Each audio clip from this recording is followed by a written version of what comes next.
Another stock sector that is gaining today is regional bank stocks.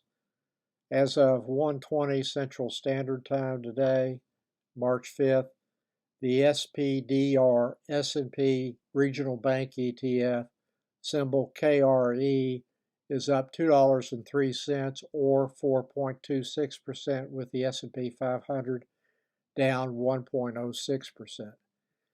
Those who read my blog, where I have been discussing my investments starting in October 2008, know that I dabble in regional bank stocks.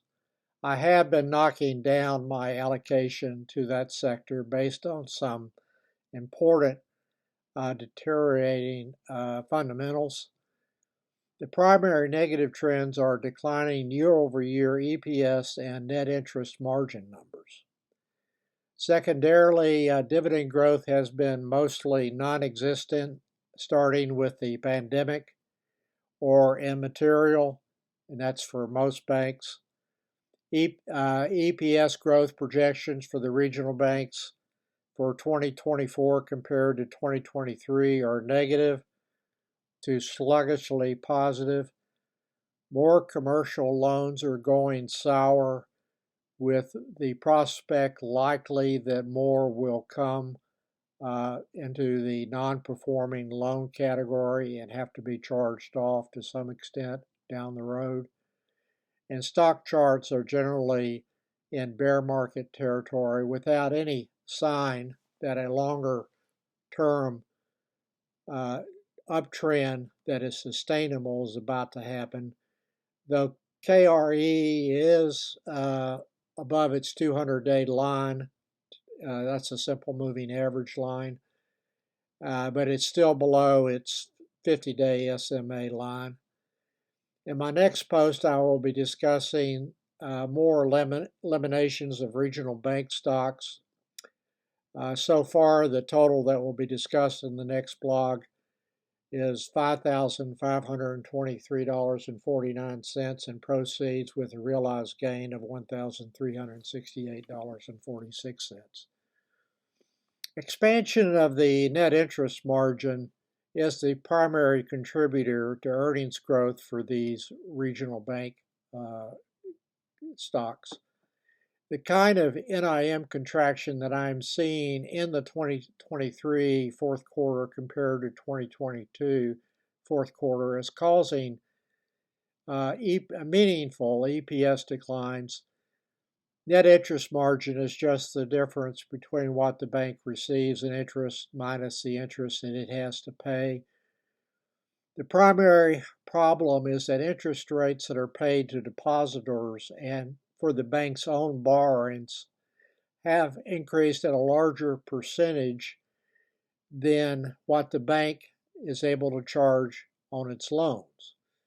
Another problem is that the banks were caught owning very low yielding and long duration securities, primarily mortgage-backed securities, that had very low coupons and made no effort to adjust the duration of those securities when inflation was running hot in 2021 or in 2022, when they could have been sold with either at a profit or a small loss, because the Fed had still was in its abnormal monetary policy posture with ZIRP and QE until early 2022, and that was compressing interest rates well below the inflation rate that was then occurring in the economy. If they had sold those very low yielding securities, and many of them had average weighted yields for their own securities of less than 2% in 2022, they could have just waited for the Fed to complete its cycle of raising interest rates and then reinvested the proceeds into higher yielding, longer dated maturities, and that would have had a positive impact on their net interest margin. But they didn't do that.